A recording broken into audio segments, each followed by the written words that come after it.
வணக்கம் உறவுகளே, இன்றும் திகழ் நிறைந்த ஒரு காணொளியுடன் உங்களை சந்திப்பதில் பெரும் மகிழ்ச்சி. டானி ஸ்டுடியோ சேனலை சப்ஸ்கிரைப் செய்து ஆதரவு தாருங்கள். உங்களுடைய ஆதரவு எங்களுக்கு பெரும் உதவி. நன்றி. காணொளிக்குள் போகலாம். நேபாளத்தின் மலைப்பகுதியான ஒரு பிரதேசத்தில் மாடி வீட்டில் மேல் மாடியில் மறைந்து வாழ்ந்து கொண்டிருந்த இசாரா செவ்வந்தியை நோக்கி இலங்கை சிஐடியும் நேபாள காவல்துறையினரும் நெருங்கிய போது செவ்வந்தியால் எதுவும் செய்ய முடியாமல் பயத்தில் தடுமாறினார். இசாரா செவ்வந்தியின் தொடர்ச்சியான ஓட்டத்திற்கும் ஆட்டத்திற்கும் முற்றுப்புள்ளி வைக்கப்பட்டது. இலங்கை சிஐடி அதனுடைய வரலாற்றில் மேற்கொண்ட காத்திரமான ஆபரேஷன் தான் இந்த செவ்வந்தி ஆபரேஷன். இந்தோனேசியாவில் இருந்து கொண்டு போதைப் பொருள் விநியோகம், ஒப்பந்த கொலைகள் என்று எங்களது நாட்டில் பல கொலைகளை செய்து கொண்டிருந்த கெஹில் பத்ரன பத்மே தலைமையிலான குழுவை கைது செய்த அதிரடி சம்பவம் நாங்கள் அறிந்திருப்போம். கடந்த ஆகஸ்ட் மாதம் 27 இந்தோனேசியாவில் இருந்து கைது செய்யப்பட்டு அழைத்து வரப்பட்ட 5 நபர்களான கெஹில் பத்ரன பத்மே, பெக்கோ சமன், தெம்புலி லஹிரு, கொமாண்டோ சலிந்த, பானந்துர நிலங்க போன்ற பாதாள தாதாக்கள் இலங்கையில் நடைபெற்ற 50% கொலைகளுக்கும் 75% போதைப் பொருள் வர்த்தகத்திற்கும் ஏஜென்ட்டுகளாக இருந்த இவர்களை கைது செய்த பின்னர்தான் இலங்கையின் அரசியல் களம் அதிரத் தொடங்கியது. மேல் மாகாண வடக்கு டிவிஷனுக்கு பொறுப்பான ஏஎஸ்பி ரொஹான் ஒலுகல தலைமையிலான அணி இந்தோனேசியாவுக்கு சென்று ஜகர்த்தா நகர வீதியில் பல வாரங்களாக பிச்சைக்காரர்களைப் போல் வேஷமிட்டு இந்த பாதாள தாதாக்களின் நடவடிக்கைகளை நோட்டமிட்டு கச்சிதமான பொறுப்புடன் தங்களது கடமைகளை செய்திருந்தார்கள். இலங்கை சிஐடியும் இந்தோனேசியாவின் காவல்துறையினரும் இணைந்து சுற்றி வளைத்து கைது செய்த வீடியோக்களை நாங்கள் பார்த்திருக்கிறோம். ஒரு திரைப்படத்தின் காட்சி போலவே நடந்திருந்தது. இந்த கைதுகளுக்கு பின்னர், அதாவது 1.5 மாதங்களுக்கு பின்னர் நடந்த மற்றொரு ஆபரேஷன் தான் இந்த இசாரா செவ்வந்தியின் கைது. இலங்கை சிஐடியும் நேபாள காவல்துறையும் சர்வதேச போலீஸ் நேபாள கிளையும் இணைந்து நேபாளத்தில் கடந்த 13 நடந்து முடிந்த செவ்வந்தி கைது. போலீஸ் ஊடக பேச்சாளர் இந்த ஆபரேஷனுடைய பின்புறத்தை சொல்லும் போது அவருடைய முகமெல்லாம் 1000 பிரகாசத்துடன் ஒளித்திருந்தது. இத்தனை திறமை வாய்ந்த அதிகாரிகள் நம்மத்தில் இருக்கிறார்களா என்று எண்ணும் போது ஆச்சரியமாக தான் இருந்தது. போலீஸ் மா அதிபருடைய வழிகாட்டலில் சிஐடி பணிப்பாளர் சார்லி அபேசேகரனுடைய மேற்பார்வையில் மற்றும் ரொஹான் ஒலுகல்லவின் தலைமையில் இந்தோனேசியாவில் வேட்டையாடிய அதே வேட்டைதான் இம்முறை நேபாளத்திலும் வேட்டையை நடத்தியிருக்கிறது. சிஐடி ஆபீசர்களை கண்டதும் தடுமாறிய செவ்வந்தி சொன்னாராம், என்னுடைய விதி இப்படி முடியும் என்று எனக்கு தெரியும். ரொஹான் சார், இங்கு வருவீர்கள் என்றும் எனக்கு தெரியும் என்று. ஒரு 26 வயதில் இலங்கை போலீசார்களின் கண்களில் விரலை விட்டு ஆட்டும் பெண் யார் இந்த இசாரா செவ்வந்தி? இந்த திகில் நிறைந்த சம்பவத்தை பார்ப்போம். பிப்ரவரி 19 அலுங்கட நீதிமன்றத்தில் ரத்தம் தெறிக்கும் சம்பவம் ஒன்று நடந்தது. சஞ்சீவகுமார சமரரத்ன அல்லது கணேமுல்ல சஞ்சீவ என்று அழைக்கப்படும் 19 கொலைகளுடன் சம்பந்தப்பட்ட இலங்கையின் பெயர் போன குற்றவாளி பயங்கரமான பாதுகாப்புடன் சஞ்சீவவை நீதிமன்றத்துக்கு அழைத்து வரப்பட்ட போது சட்டத்தரணி போல் வேடமிட்டு ஒரு இளைஞன் நீதிமன்றத்துக்குள் வந்தான். அவனது கையில் வைத்திருந்த கோட் ஆஃப் கிரிமினல் ப்ரொசீஜர் என்ற புத்தகத்தில் துளை போட்டு மறைத்து வைத்திருந்த துப்பாக்கியை எடுத்து கண்ணிமைக்கும் நேரத்தில் நீதமானுக்கு முன்னிலையில் கணேமுல்ல சஞ்சீவ மீது பல துப்பாக்கி சூட்டுகளை நடத்தினான். இந்த கொலையை செய்தவன் சமிந்து, இராணுவ கொமாண்டோவாக இருந்தவன். காலையில் நீதிமன்றத்தில் சஞ்சீவை கொலை செய்த சமிந்துவை மாலையில் புத்தளம் பாலாவியில் வைத்து கைது செய்தனர் போலீசார். ஆனால் சமிந்துவுடன் ஒரு பெண் சட்டத்தரணி போல் வேடமிட்டு வந்து சட்ட புத்தகத்தை கையில் கொடுத்து இந்த கொலையை சரியாக செய்துவிட்டு வா என்று சொல்லி வழி அனுப்பி வைத்தவர்தான் இசாரா செவ்வந்தி. சற்று நேரத்தில் தலைமறைவாகினார் செவ்வந்தி. செவ்வந்தியை தேடி காவல்துறை வலை விரித்தது. இசாராவும் துப்பாக்கிச்சூடு நடத்திய சமிந்துவும் ஒன்றாக நடமாடிய சிசிடிவி காணொளிகள், தங்கியிருந்த இடங்கள், பொருட்கள் வாங்கிய சூப்பர் மார்க்கெட்டுகள் என்று ஒவ்வொரு இடத்திலும் அவர்களது வீடியோக்கள் வெளியாகி வைரலாகின. அப்போதெல்லாம் அந்த வீடியோக்களை பார்த்துவிட்டு ட்ராவல் வித் இசாரா செவ்வந்தி சமிந்து என பொருத்தமான தலைப்பிட்டு பார்க்க மட்டும்தான் முடிந்தது. காவல்துறையினர் எங்கு தேடியும் இசாரா செவ்வந்தியை காணவில்லை. மத்துகமைவில் ஒளிந்திருப்பதாக சொல்லப்பட்டது, களுத்துறையில் இருப்பதாக சொல்லப்பட்டது. கேள்விப்பட்ட இடங்களுக்கு போலீஸ் துறையினர் விரைந்து சென்று முழு ஊரிலும் தேடுதல் நடத்தினர். எங்கு தேடியும் பலனில்லை. அவ்வளவுதான் என்று காவல்துறையினர் இருந்தபோது, அதே நேரம் 26 வயதான ஒரு பெண்ணை காவல்துறையினருக்கு பிடிக்க முடிக்கவில்லை என்று நாமல் ராஜபக்ச, முஜிபுர் ரஹ்மான், திஸ்ஸ அத்தநாயக்க, திஸ்ஸ குட்டி ஆராய்ச்சி, தயாசிறி, சாமர சம்பத், இன்னும் எத்தனையோ நபர்கள் காவல்துறை மீது தினமும் காரி உமிழ்வது போன்ற விமர்சனைகளை வைத்தார்கள். அரசு எதை செய்தாலும், எத்தனையோ தாதாக்களை கைது செய்தாலும் என்ன, இசாரா செவ்வந்தியை எப்போது பிடிப்பீர்கள் என்று விமர்சித்தார்கள். அதாவது அரசாங்கம் செவ்வந்திக்கு ஆதரவு கொடுத்து செவ்வந்தியை தப்பிக்க விட்டது போன்று இருந்தது இவர்களுடைய கதை. அதே நேரம் சமூக வலைத்தளங்களிலும் நக்கல், நையாண்டி, ரிலீஸ் என எல்லை மீறி போய்கொண்டிருந்தது. சஞ்சீவவின் ஆட்களால் செவ்வந்தியை பழிக்கு பழி வாங்கும் விதமாக கொல்லப்பட்டிருக்கலாம் என்கின்ற ஒரு கருத்தும் சமூக வலைத்தளங்களில் வந்து கொண்டுதான் இருந்தது.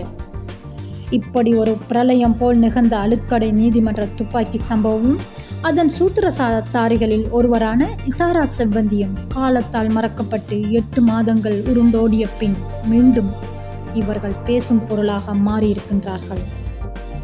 இது இப்படி இருக்கையில் இசாரா செவ்வந்தியின் கைது உண்மையில் CID காவல்துறையினர் அடைந்த மகத்தான வெற்றி இது என்றே கூறலாம். CID மீதும் அரசின் மீதும் விமர்சனங்களை வைத்த இவர்கள் முன்னிலையில் கால் மீது கால் போட்டு அமர்ந்து கொள்ளும் அளவுக்கு பாரிய அளவிலான வெற்றி அடைந்திருக்கிறார்கள். இசாரா செவ்வந்தி நேற்று அக்டோபர் மாதம் 15ஆம் தேதி இலங்கைக்கு பலத்த பாதுகாப்புடன் அழைத்து வரப்பட்டார். இசாரா செவ்வந்தியுடன் மேலும் 4 குற்றவாளிகள் அடங்க 5 அழைத்து வரப்பட்டார்கள். கெஹல்பத்ரன பத்மே குழுவினர் இந்தோனேசியாவில் கைது செய்யப்படாமல் இருந்திருந்தால் பாசமலர் தங்கை இசாரா செவ்வந்தியை கைது செய்திருக்கவே மாட்டார்கள் என்றும் சொல்லலாம். கெஹல்பத்திரன பத்மேவின் பணிப்பின் பெயரில் தான் இசாரா செவ்வந்தி சமிந்துவுடன் இணைந்து கனேமுல்ல சஜீவவை கொலை செய்திருக்கிறார். கெஹல்பத்திரன பத்மவின் தந்தையை கொன்றதற்கு பதிலாக பழிக்கு பழி வாங்கும் விதமாக கனேமுல்ல சஞ்சீவி கொலை அமைந்ததாக சொல்லப்படுகிறது. இந்த சம்பவத்தை பழி வாங்கும் நிகழ்வு என்று நகர்த்திவிட்டு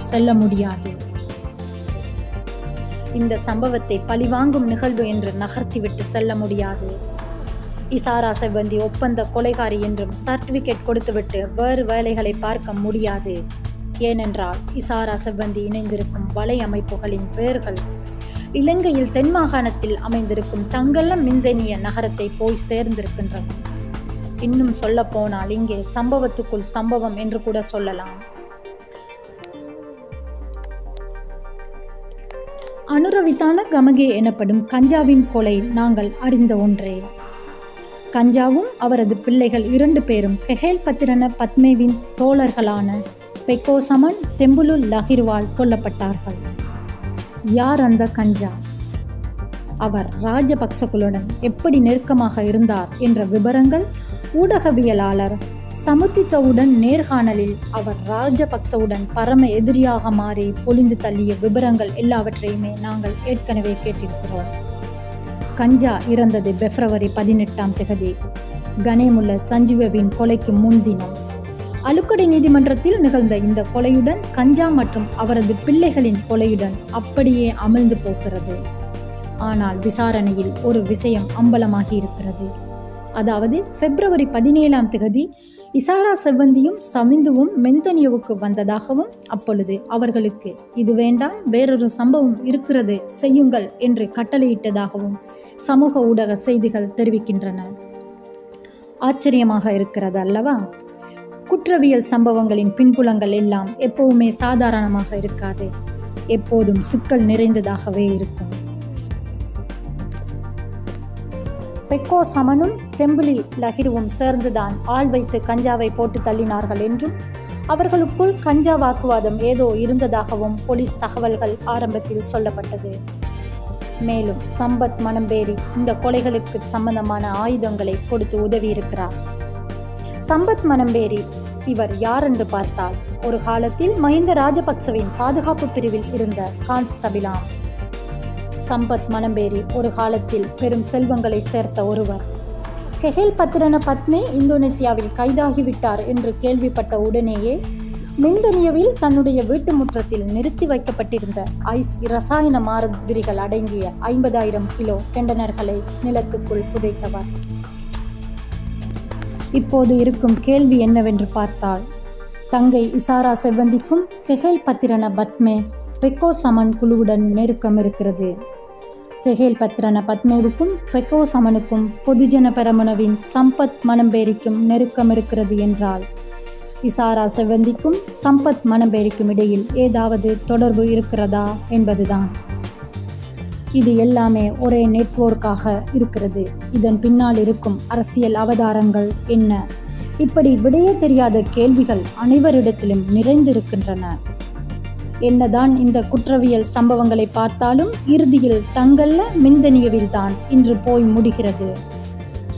வழக்கமாய் நாட்டை விட்டு தப்பி ஓடுபவர்கள் போல் இல்லாமல் மிந்தனியவிலிருந்து தான் இசாரா செவ்வந்தி தப்பி ஓடியிருக்கிறார். அவருக்கு உதவியாக இருந்த JK பாய் என்ற யாழ்ப்பாணத்தை சேர்ந்த ஒருவர் அனைத்து உதவிகளையும் செய்து வழி அனுப்பி வைத்துள்ளார். இசாரா செவ்வந்தி 3 நாட்கள் செலவிட்டு இந்தியாவுக்கு சென்று அங்கே 3 வாரங்கள் தங்கியிருந்து ரயில் பயணத்தின் மூலம்தான் நேபாளத்தை சென்றடைந்திருக்கிறார். இசாரா செவ்வந்தியை இந்தியாவுக்கு கொண்டு போய் சேர்ப்பதற்காக JK பாய்க்கு 65 லட்சம் ரூபாய்களை வாரி வழங்கியிருக்கிறார் கெஹேல் பத்திரன பத்மே. இதையும் தவிர இசாரா செவ்வந்தியின் அத்தியாவசிய தேவைகள் அனைத்துக்கும் 1.5 கோடி ரூபாய்க்கு மேல் செலவழித்து இருக்கிறாராம் கெஹேல் பத்திரன பத்மே.